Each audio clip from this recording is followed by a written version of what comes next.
This channel does not promote any violent, harmful, or illegal activities. All content provided by this channel is meant for an educational purpose only. বেলডাঙ্গায় হিংসার ঘটনার আগে উস্কানিমূলক পোস্টের অভিযোগে গ্রেপ্তার মৌলানা শওকত আলী আলবানীকে গ্রেপ্তার করল বেলডাঙ্গা থানার পুলিশ। বৃহস্পতিবার উস্কানিমূলক পোস্টের অভিযোগ বেলডাঙ্গার জালালপুরের বাসিন্দা। UEM Jaipur is a perfect target for prospective students aspiring for good jobs, good education with future-ready skills. আলবানীর বিরুদ্ধে অভিযোগ, তার উস্কানিমূলক পোস্টের পরই শুক্র ও শনিবার দফায় দফায় উত্তপ্ত হয় বেলডাঙ্গা। আলবানীর করা পোস্ট উস্কানিমূলক বলে চিহ্নিত করে মুর্শিদাবাদ পুলিশ জেলার সাইবার ক্রাইম বিভাগ।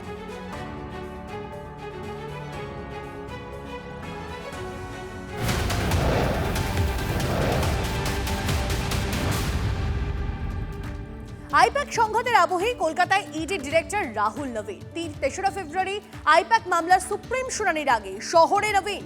ইডি ডিরেক্টরের সঙ্গে শহরে আরও 3 আইনি পরামর্শদাতা।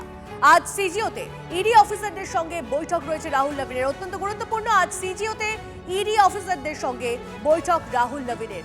অফিসারদের গুরুত্বপূর্ণ নির্দেশ দিতে পারেন রাহুল নবীন, বৈঠক করতে পারেন সিবিআই অফিসারদের সঙ্গেও, রাজ্যপালের সঙ্গেও দেখা করতে পারেন ইডি ডিরেক্টর, এমনটি জানা যাচ্ছে। আরও একবার জানিয়ে রাখি আপনাদেরকে, অত্যন্ত তাৎপর্যপূর্ণ রাহুল নবীন তার এই কলকাতায় আসা। আইপ্যাক সংঘাতের আবহে কলকাতায় ইডি ডিরেক্টর রাহুল নবীন। কথা বলবো সুজয়, আমাদের প্রতিনিধি আমাদের সঙ্গে রয়েছে। সুজয়, রাহুল নবীন সে কলকাতায় কাদের কাদের সঙ্গে বৈঠক করতে পারেন তিনি, কোন কোন বিষয়গুলো সেখানে আসতে পারে, কোন দিকে যাচ্ছে গোটা বিষয়টা? দেখো, রাহুল নবীন ইডি ডিরেক্টর হওয়ার পর এটাই তার প্রথম কলকাতা অফিসিয়াল ভিজিট এবং আজকে তার বৈঠক রয়েছে ইডির ইস্টার্ন জোনের সমস্ত অফিসারদের সঙ্গে। এবং যেটা জানা যাচ্ছে সূত্র মারফত, আজকের বৈঠকে মূলত যে বিষয়টা গুরুত্ব পেতে চলেছে সেটা হলো আইপ্যাকের ঘটনা। আইপ্যাকের তল্লাশিতে গিয়ে যেভাবে ইডি অফিসারদের হেনস্থা হতে হয়েছিল, মুখ্যমন্ত্রী সেখানে পৌঁছে যান, পুলিশ কর্তারা পৌঁছে যান এবং তল্লাশিতে উদ্ধার বাজেয়াপ্ত করে রাখা সমস্ত নথি তাদের কাছ থেকে নিয়ে আসা হয় বলে অভিযোগ। সেই সংক্রান্ত বিষয়টা আজকে আসতে চলেছে তাদের আলোচনার মাধ্যমে। তার কারণ আগামী 3রা ফেব্রুয়ারি যেহেতু সুপ্রিম কোর্টে শুনানি রয়েছে, সেক্ষেত্রে ডিরেক্টর তল্লাশিতে উপস্থিত অফিসারদের থেকে আরো ডিটেলস জানতে চাইবেন বলে জানা যাচ্ছে। এবং যেহেতু লিগ্যাল টিম সঙ্গে থাকছে, তাই 3রা ফেব্রুয়ারি আইনি লড়াইটাকে আরো শক্তপোক্তভাবে নিতে সেই সমস্ত তথ্য তারা সংগ্রহ করবেন এবং পরবর্তীতে এই ধরনের কোনো ঘটনা যাতে মুখোমুখি হতে না হয় বা যদি পরিস্থিতি হয় সেক্ষেত্রে কি করণীয় সেটাও সেই দাওয়াই দেবেন ইডি ডিরেক্টর, তেমন জানা যাচ্ছে। তার পাশাপাশি ইডিতে এই মুহূর্তে যে সমস্ত মামলাগুলি চলছে সেই মামলাগুলির স্ট্যাটাস কি, সেই মামলাগুলি যাতে দ্রুত বিচার প্রক্রিয়ায় নিয়ে যাওয়া যায় এবং তদন্ত আরো কিভাবে এগিয়ে নিয়ে যাওয়া সেই সংক্রান্ত বিষয়ে আলোচনা হতে চলেছে। তবে আইপ্যাকে তল্লাশি ঘটনার পর এবং সুপ্রিম কোর্টে মামলার আগে ডিরেক্টরের কলকাতায় আসা এবং এই বিষয়ে আলোচনা যথেষ্টই তাৎপর্যপূর্ণ বলে মনে করা হচ্ছে।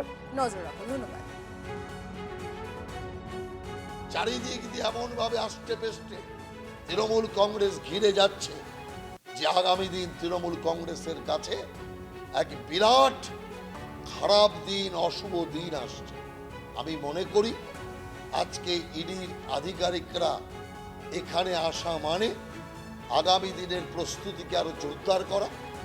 ইডির অফিসারদের বিরুদ্ধে যে মামলা রুজু করেছিল, সুপ্রিম কোর্ট কান মুলে দিয়ে সেই মামলা তুলে নিতে বাধ্য করেছে। এতদিন তৃণমূলকে লোকে বলতো চোর চোর চোর। মমতা ব্যানার্জির ইডি কাণ্ডের পর এখন লোকেরা বলতে শুরু করেছে ডাকাত ডাকাত ডাকাত।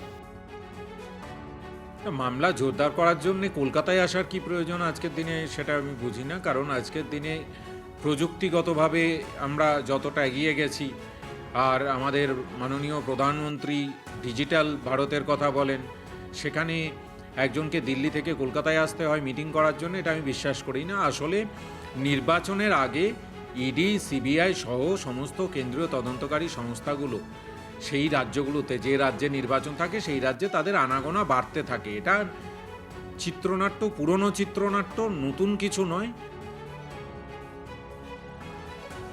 এবার চলো নন্দীগ্রামের দিকে নজর রাখা যাক। নন্দীগ্রামে চ্যালেঞ্জ পাল্টা চ্যালেঞ্জ। নিজের বিধানসভা এলাকায় শক্তি প্রদর্শন শুভেন্দু অধিকারীর।